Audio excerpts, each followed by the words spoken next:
पहली बार किसी सिंगर पे ऐसा हमला, जानलेवा हमला हुआ है। और वही होता है कि जब आपके बहुत करीब ये चीज़ होती है तो फिर आप थोड़े से हिल जाते हो कि ये क्या हो रहा है। जब आप जज करते हैं तो आपको बताना पड़ता है कि कौन रहेगा, कौन जाएगा। वो जो दिल पे पत्थर रख कर काम करना होता है, वो बहुत साल बाद अब मुझे नहीं करना है। कोई और आपके लिए सोच रहा है, आपको किसी के लिए सोचने का, किसी की ख्याल रखने का आपको ये मौका मिला है, तो इसको लाइटली ना लें। मैं भी उनमें से नहीं हूँ कि दिल को मार के मार्टियर बन के रहूँ कि मेरे ऊपर जुल्म हो रहे हैं, सितम हो रहे हैं। आज मेरी यार की शादी है। मैं चाहता हूँ कि बहुत जल्दी मैं ये बारातियों में जाकर ये गाना गाऊँ। शायद सबसे पहले कोई 14 साल के बाद में लौटे हैं होस्टिंग की दुनिया में फिर से। हमने आपको जजिंग करते हुए देखा, हमने आपको काफ़ी चीज़ें करते देखी, गाने गाते हुए देखा। अब 14 साल के बाद में दोबारा फिर से आप टीवी पर आ रहे हैं बतौर होस्ट। किस तरीके के बदलाव, किस तरीके का क्या चेंजेस दिखते हैं? हाँ, एक्चुअली मैं भूल ही गया था कि मैं किसी ज़माने में होस्टिंग करता था। अब जब अचानक से वो सबको वेलकम करना होता है या टिपिकल स्पॉन्सर्स का नाम लेना पड़ता है, तब याद आया कि हाँ, ये तो मैंने बहुत सालों से एक वक्त था ज़िंदगी का, जब मैं नींद में भी अचानक से बीवी क्या हुआ तुम्हें मुड़ के आप सबका स्वागत है हो जाता था। तो मज़ा आ रहा है। It's like nostalgia for me and it's like reliving a phase of my life. शायद क्यों लगा कि अब फिर से टीवी पे वापस आना चाहिए? सॉरी, क्यों लगा कि अब फिर से टीवी पे? नहीं, मुझे होस्टिंग नहीं करना था। मुझे टीवी में टीवी वापस यानी टीवी तो आते रहता हूँ यार। इस साल भी आया था, IPML का शो था। तो टीवी पर वापसी हुई है ऐसी बात नहीं है। बट हर साल पिछले सिंस 1996 कोई ऐसा साल नहीं हुआ है जहाँ मैं टीवी पर नहीं आया। कुछ शोज़ नहीं चले, वो अलग बात है। तो लेकिन एज अ होस्ट मुझे नहीं करना था होस्टिंग। मैंने कई साल पहले ही कह दिया था कि अभी नहीं करना है। लेकिन ये एक अलग शो है, अलग एक्सपीरियंस है।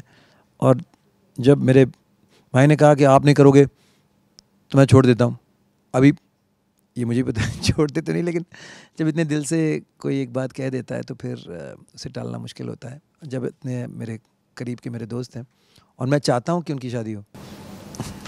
भाई अलग शो है, अलग एक्सपीरियंस है, अलग माहौल है सेट का। जिस तरीके से हमने भी देखा, हम लोग भी यहाँ पर आए हैं, शो की वाइब से अलग है जी। पर्सनली कितना अलग हो जाता है और कितना चैलेंजिंग होता है जब आप इस तरीके के शो को होस्ट करते हैं, जो स्वयंवर आप पहली बार करते हैं, तो बतौर होस्ट कितना डिफिकल्ट हो जाता है?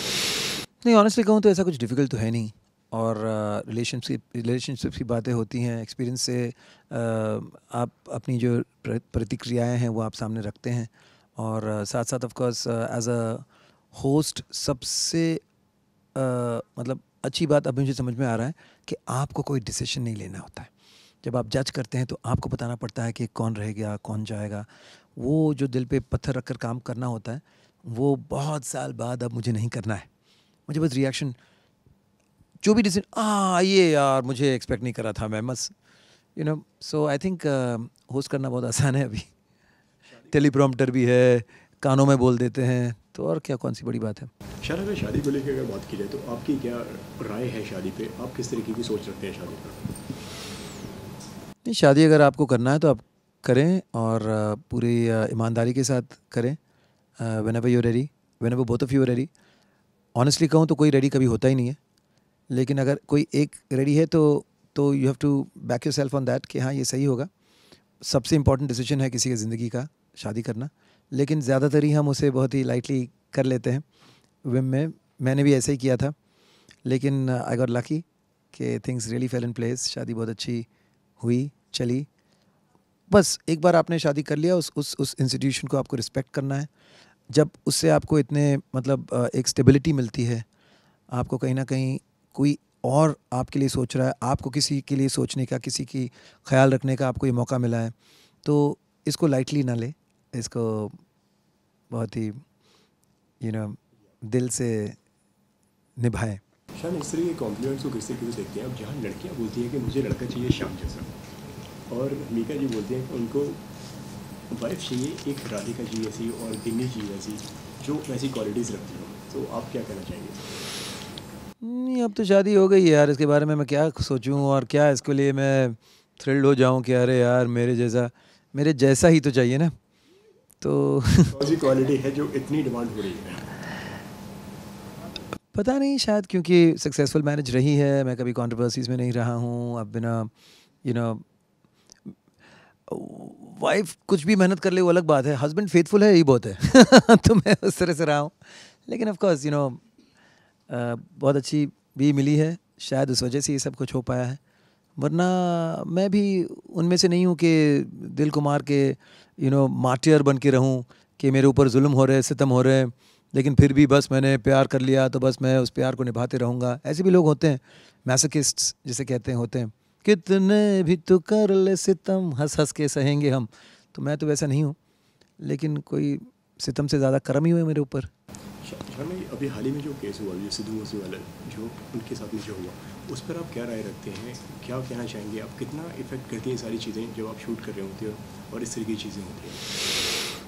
जहाँ तक मुझे इसके बारे में पता चला है कि it's a kind of an extortion threat था, और फिर वो फाइनली किसी ने अपनी उस पावर को लोगों तक पहुँचाने, दिखाने के लिए, this was a exhibition of ruthless power, कि देखो अगर तुम मेरी बात नहीं मानोगे, अगर तुम मुझे वो जो भी उनकी रकम थी, जो भी पैसा था, शायद हम गलत, मुझे काफ़ी लोगों ने यही कहा कि इस तरह से ये हुआ है।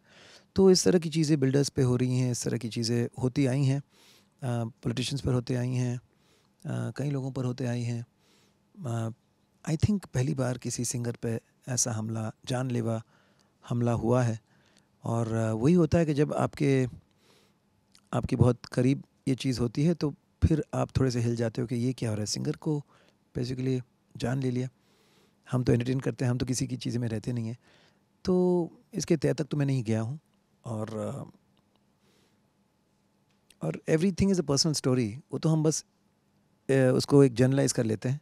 बट क्यों हुआ, कैसे हुआ, वेरी वेरी वेरी डिसअपॉइंटेड कि इस तरह के, डिसअपॉइंटेड क्या मतलब, शॉक्ड एंड सैडन्ड एंड डिस्गस्टेड कि ऐसी चीज़ें लोग कर रहे हैं, नहीं करना चाहिए।